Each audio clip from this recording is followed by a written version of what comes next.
welcome back to Oktoberfest, welcome back to day number 10, and welcome back to Freaky Friday Frights. I used to work at a Starbucks here in Cardiff, and I've got to be honest, it's one of the better jobs I've ever had. The manager was brilliant, the other staff were nice and looked out for each other, so for a minimum-ish wage job, it was about... Did he just say his manager was brilliant? You know, I'm not even going to knock him because he might be brilliant, just working at Starbucks. I mean, he could be brilliant, you never know. Never judge a book by its cover. Not as good as it gets. The only bad shifts to work were the first halves of Monday and Tuesday mornings, as the pre-work rush meant people were often at their absolute worst. I mean, don't get me wrong, people could be complete jerks at... I mean, it is Monday. That'll be the worst day to work on a Monday, especially for Sunday, especially on football or basketball season. Yeah, that's the worst day to work. Other times of the day or week, but the highest concentration of them was Monday and Tuesday mornings, without a shadow of a doubt.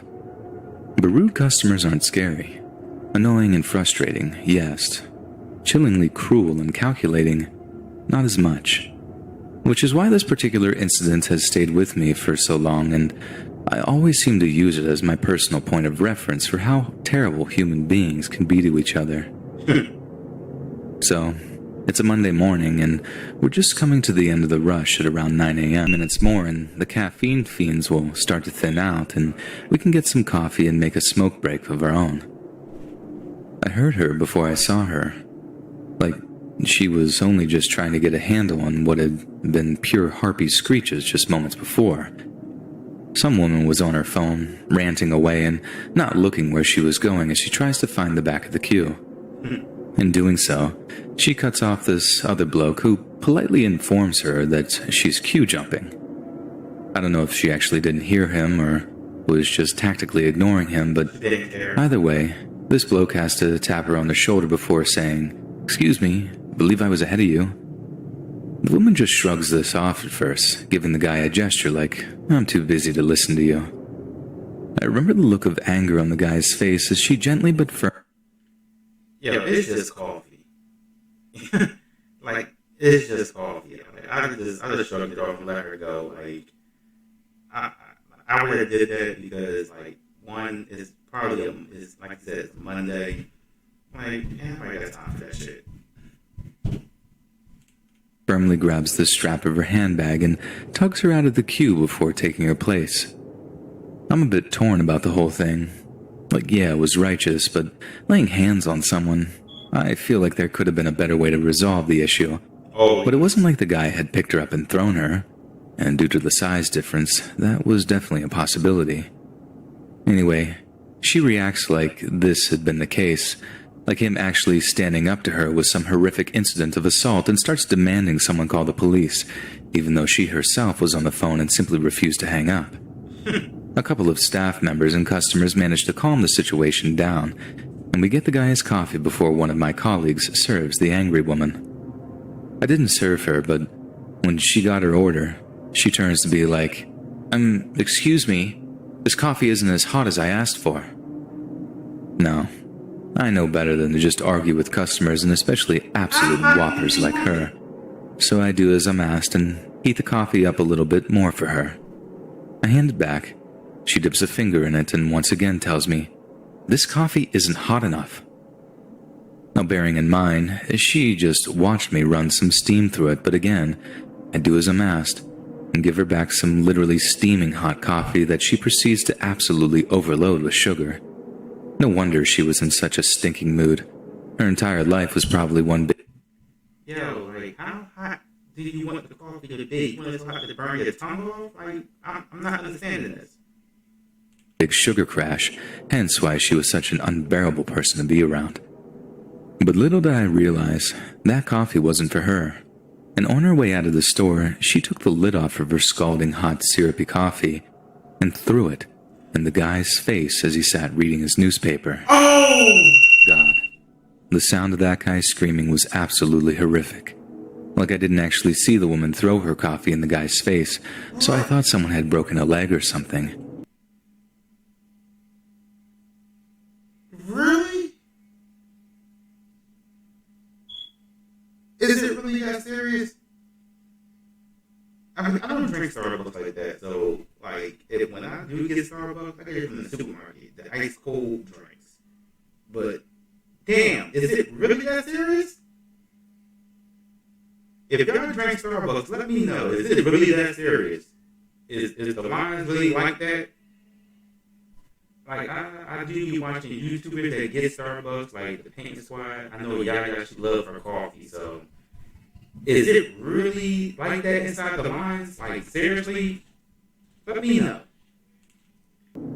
That's the only time I've heard someone scream in pain like that. When my old skating buddy absolutely shattered his leg on this visit to a Bristol skate park one year. But what followed in the coffee shop was pure chaos. People were pouring bottles of water onto this guy's face, ambulance staff and police turning up. I think the woman legged it as soon as she threw the coffee because, to my knowledge, no one was arrested. But the guy who had the coffee thrown on him suffered life-changing injuries. From what another colleague told me, the gross amount of sugar in the coffee meant that some of it actually stuck to his face like a kind of molten hot glue. He'd been left with terrible scarring for the rest of his life, and all because he stood up to some absolute monster in the queue that morning. That's what I find really scary. That some people out there are so unhinged that a seemingly normal interaction with them could end up with you suffering injuries you'll carry with you for the rest of your life. Just one moment of misjudgment, one little enough is enough moment, and boom, you're going to look at a very different version of yourself in the mirror for the rest of your natural life.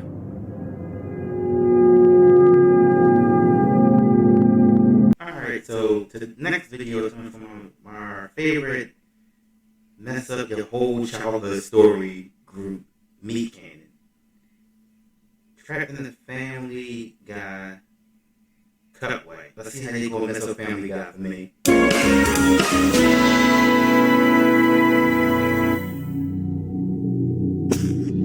Remember the time you liked Family Guy?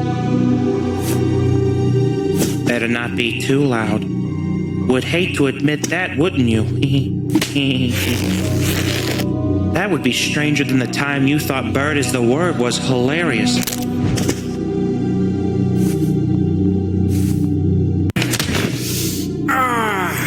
Remember when you liked Family Guy?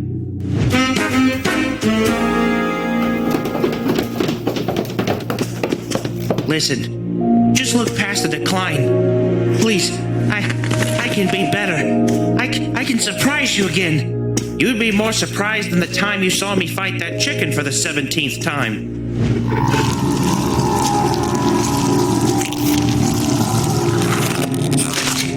Remember when you liked Family Guy? Maybe I should have left a long time ago. I can't control what they do with me. They're gonna milk me forever. Which is crazier than the time we joked about not liking Meg.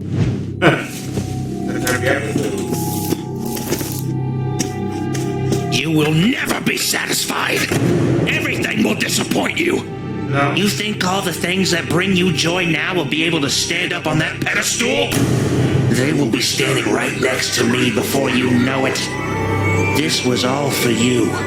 This was all for you! Remember the time you liked Family Guy?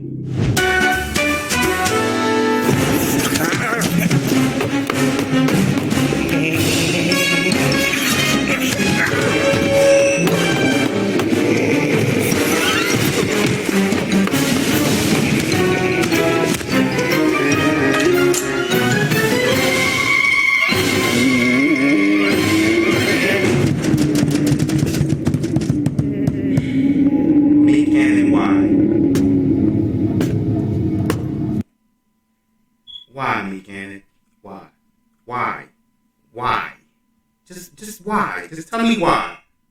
Please tell me why. I love Family Guy, but I'm not gonna love it no more. I'm sorry. I will not love it no more. I will watch American Dad from now on. Remember how good we had it? We've been down here so long. Surely you remember the good times? I remember when you loved Family Guy. Surely you do too. What the?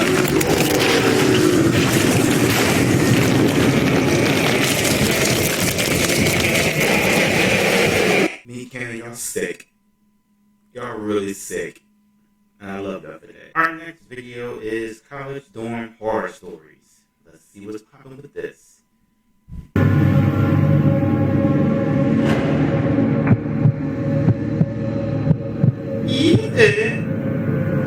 Back in college, my junior year, we lived in a suite on campus. There were 4 dorm rooms in the suite. It was half of my friend group in the suite, and we all shared a common room and a small kitchenette. Our friend Cody, who was originally in the suite with us, ended up moving off campus to an apartment with his friend. So the school automatically assigned us a replacement, unfortunately. It was this kid named Rodney. He seemed normal enough. He had blonde short hair, a patchy light beard, almost non-existent eyebrows, and he was really tall. Medium build, but like 6'4". He was in the far corner of the suite, next to my room. We each had our own room, so there was 4 of us in the suite. Rodney seemed to keep to himself the first few days, until one day, I came back from class and he was sitting in the living room. He said he had to tell me something, and then told me he has parasomnia, which was the reason he was transferred from his previous dorm. I didn't know what that was, until he explained that it's a sleep disorder that may cause him to talk or yell in his sleep due to night terrors, and he just wanted everyone in the suite to be aware of it so that we wouldn't feel uncomfortable. But to tell you the truth, that being the first real conversation I had with the guy made me more uncomfortable than anything. Right? I was hoping I'd get to know him on a more personal level, not find out he has a sleeping disorder. I also didn't entirely get why he thought it was necessary to tell me that. I texted in the dorm group chat we made with Cody still in it if Rodney had told them as well about his sleeping disorder yet. They all said no, and followed that with laughter and confusion. When my other 2 suite mates got back later, we hung out in the common room and discussed why we thought Rodney's sleep Yo, like, honestly, I probably would have laughed too. I probably think he was, like, joking. But, like, I know that the sleep disorder thing, I know how real that is. But, you know, the night terrors and shit like that, I honestly thought he was joking. He was just trying to, you know, pull my chain or whatever. But I wouldn't be trying to get to know you anymore after that. Like, I don't know where you stand, honestly. That's just me. I'm just cautious. disorder could have been the reason for him to be transferred from his previous dorm. Then, Rodney walked in and right past us after giving us a slight sup. He went to his room and shut the door. We had the TV on loud, so we whispered amongst ourselves about him. That night, I heard a knock at my door in the middle of the night. I asked who it was, to no reply. I ignored it, and I thought to myself, what if it was Rodney? The next day, I asked my friends if either of them knocked on my door last night, and they both texted me saying no. Cody was having a great laugh from all of this. I was already freaked out and was hoping this wouldn't be a regular thing because it was disturbing already. A few nights later, it got worse. It was the middle of the night. I had already woken up, checked my phone, and saw 2 a.m. I heard footsteps outside in the little hallway of the common area, and again, a knock at my door. I didn't answer this time. I knew it was Rodney, and he was starting to freak me out. He clearly was a heavy sleepwalker. I texted the group chat again right then and there at 2 a.m., telling them it just happened again. They didn't respond until morning time, saying they didn't hear anything. It must have been because Rodney's room was right next to mine. That day, I knocked on Rodney's door and asked him if it had been him knocking on my door in the middle of the night. He told me he had no recollection of doing so, but then apologized because he didn't mention that part of his parasomnia is sleepwalking. He told me it was completely harmless and to not worry, but I didn't exactly view it as completely harmless if it was waking me up in the middle of the night, freaking me out. A certain amount of time passed that I can't remember. That would make me upset. Like, you knocking on my door, waking me up in the middle of the night, that makes me mad. Like, it's hard enough going to sleep at night sometimes, but like, to be woken up out of your sleep, It just irritates people. Probably less than 4 days. There hadn't been any other random middle-of-the-night knocks on the door, which I was happy about. But this story wouldn't be told if something else didn't happen. I woke up to noise in my room. I looked around the dark room and spotted Rodney, in the corner of the room facing the wall, muttering to himself. I said Rodney's name, and he turned in my direction and kept saying, "Open the door, open the door." I was genuinely disturbed. He looked in my direction, but it didn't seem like he was looking at me, rather through me. I saw a smile on his face, and I heard what seemed to be a small laugh as he walked out of the room and out of my view. I didn't know if I was supposed to wake him up or not. I know nothing about sleepwalking and sleep disorders. There was silence now. I grabbed my phone and was about to text my friends, but I was interrupted by this deafeningly loud banging on a door outside, accompanied with Rodney's voice screaming, "Open the door." He was screaming it like a maniacal madman. I ran to the common area and saw him at the opposite end of the hall, thrashing his fists on one of our suite mates' doors. I ran to Rodney and started shaking him to wake up. My two friends came out of their rooms to the commotion as well, and we all started to shake Rodney until he stopped, looked at all three of us, and with this blank look on his face, said, "I'm sorry guys," and walked to his room and shut the door. The three of us stood there in shock, not even knowing what to say or do. A neighboring room must have called campus police because they showed up at our door. We had to tell them the truth. Rodney spoke with them for a while, then he went back to his room. I made sure not to leave my room unlocked again that night.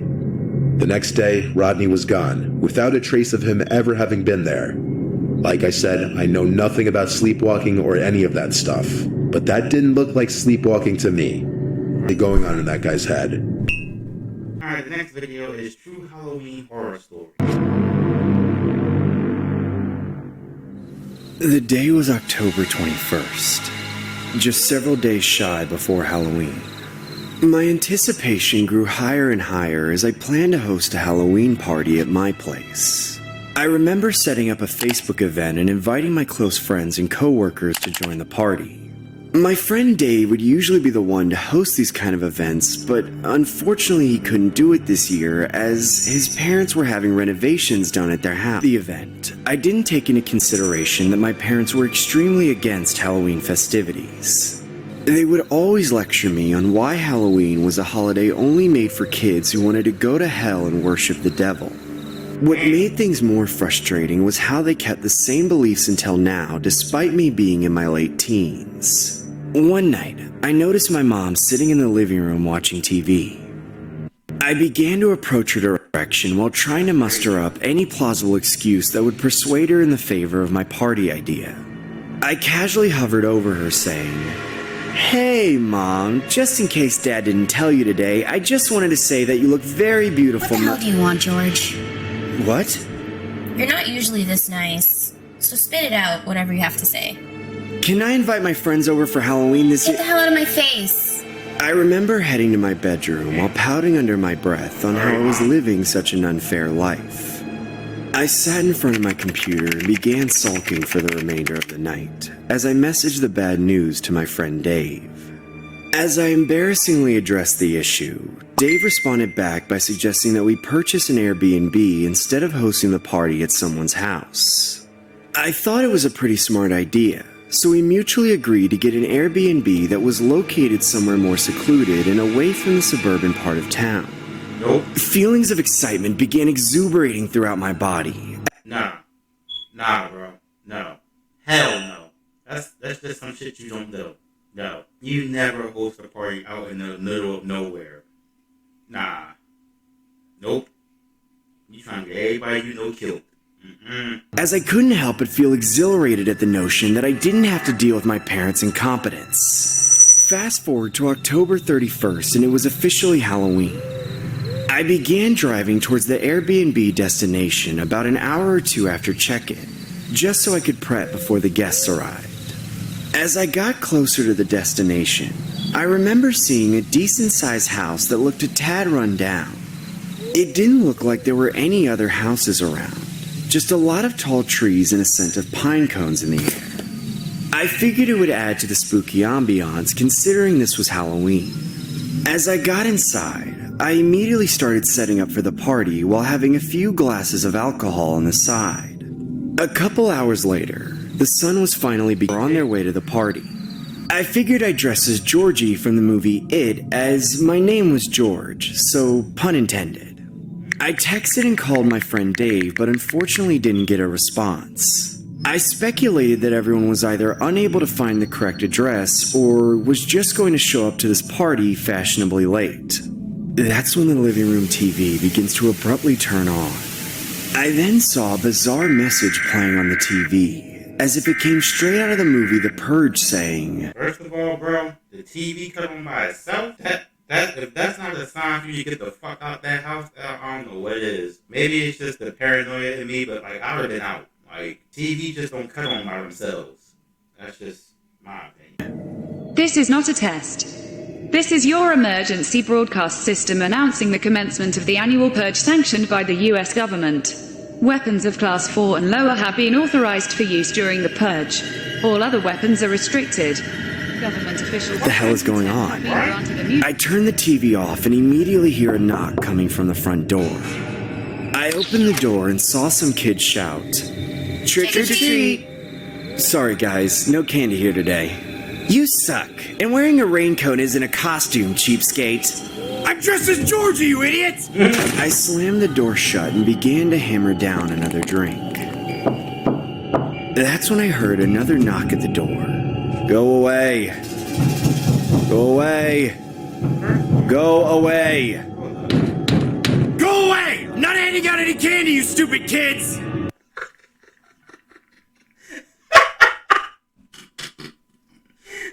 Hey, yo. I forgot what I was about to say. I angrily approached the door and looked through the peephole, only to see a group of people wearing purge masks while holding machetes. At first glance, I thought it was the guests from the party, but then I heard one of the guys say, "Maybe we can go through the backyard and take him out there." My heart began to submerge into my stomach. I turned off all the house lights and simultaneously darted across. I need to talk to everybody right now who watched this video. Cutting the lights on or off is not going to stop a murder. It don't work that way. It don't. The living room to make sure that the backyard sliding door was locked. As I secured the lock handle, one of the purgers slammed his hand on the glass door while yelling, "Open the door, Georgie! Leave me alone or I'm calling the cops!" That's when I grabbed a large blade from the knife set on the kitchen counter and ran towards the bedrooms. I then saw a red balloon hovering above the ground. I couldn't tell if I was hallucinating or not from the belligerent state that I was in. Nonetheless, I plowed through the hallway and locked myself in one of the bedrooms.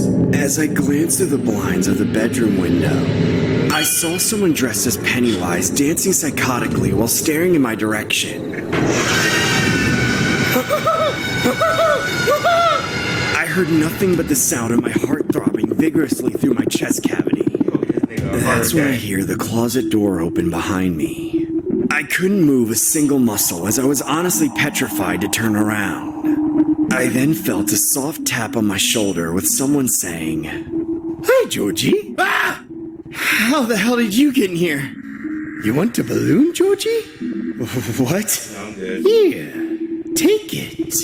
Take it. Get away from me, clown! You'll float too. You'll float too. You'll float too. That's when the clown's mouth abnormally opens wide and begins to swallow my entire head.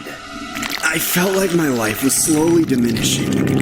Through my drunken haze, I dug the kitchen blade into the stomach of the clown despite not being able to see a thing. I could feel the hand that was digging at the clown's stomach become wet from the blood being shed everywhere.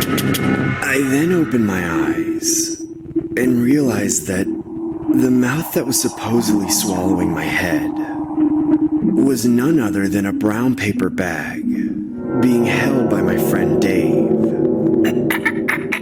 This is why you don't play practical jokes on people. This is why you don't do it. This is exactly why you don't do it. Happy Halloween! This is why you don't do shit like that. Okay, the last video for today is going to be Meat Cannon, Bazinga, A Big Bang Theory. I'm just ruining all the shows that I watch for myself right now. My father loves Big Bang Theory. He's up late into the night, laughing hysterically. I could never sleep. Sheldon! Penny, would you mind if I kiss you? Sure, Leonard.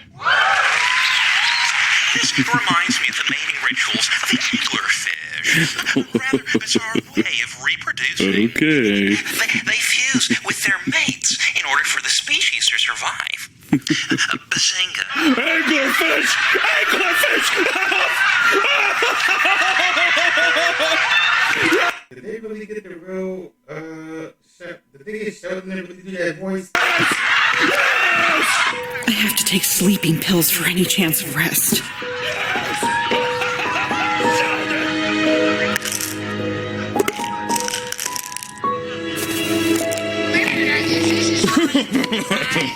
Science device here, Leonard. Penny, it's a calculator.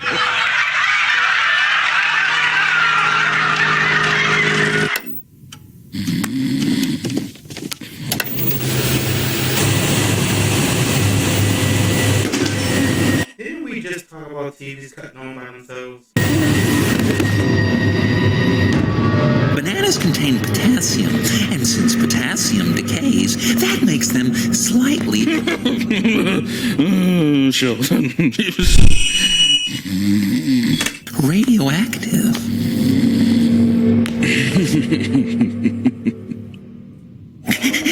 40 million years ago, horses first emerged in North America, but after I still don't know what to do.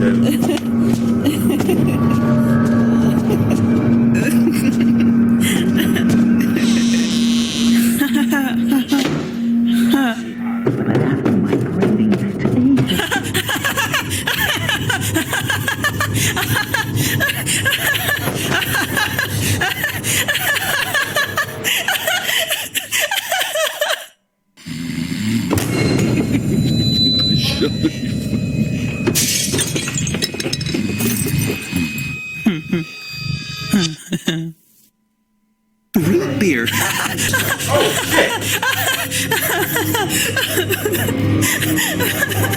Just stay awake. Just stay awake. Just stay. For millennia, Native Americans traveled and I know I'm awake, but relying I can't see. on miniature pets. I just hear his voice. Bears don't really eat honey. Dad! Dad!